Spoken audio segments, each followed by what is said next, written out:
off limits, man. Okay, calm down. Have you been able to reach people on Julian Assange at all? He's seen as such a pariah, and I was just wondering if you had any luck talking to people, reaching people on that.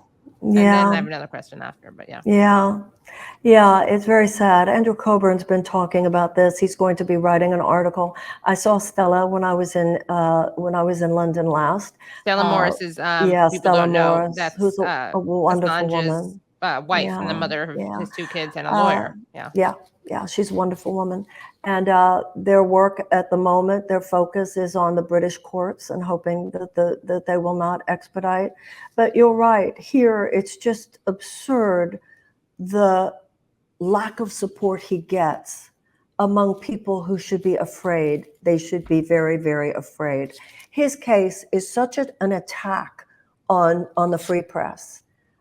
We already have a situation where they have at the Defense Department and at the State Department these press briefings, right? So our ideas, the current state of the media in the United States today is that journalists who should be covering the Defense Department and should be covering the State Department take notes, and they just regurgitate what they were told by the spokesman at the State Department or the spokesman at the Defense Department. So that's how afraid they already are. And they're not just afraid of being thrown in jail. They're afraid of losing their job with that corporate-owned media conglomerate, right? But once they, God forbid, they bring Julian Assange over here and put Assange in jail, it will have such a chilling effect. It will have such a chilling effect on press in this country, which is already in such a terrible state, which is why you guys and all other independent media are so important.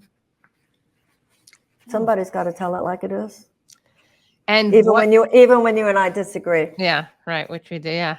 What was it like meeting Stella? Oh, I love her. She's wonderful.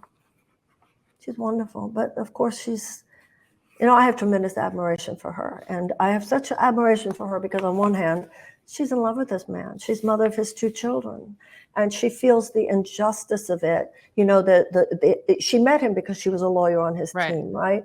So she has this deep sense of the injustice added to the fact that she loves him and she's watching what's happening to him.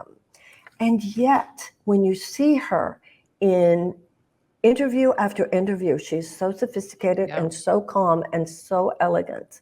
I watched her on Piers Morgan on an interview where John Bolton was on, and John Bolton was so snarky and condescending and rude to her. And she was just so, she's not just a class act, she's a brilliant class act. I learned a lot from watching her. So on one hand, I just love her as a friend, as a woman. But in addition to that, I have great admiration for her. And when I saw her in London, I told her that, in my opinion, she's just pitch perfect. But she's, they consider for whatever reason, we can't get through the wall of resistance on this here. But it doesn't matter right now here so much. What matters is Britain. Yeah.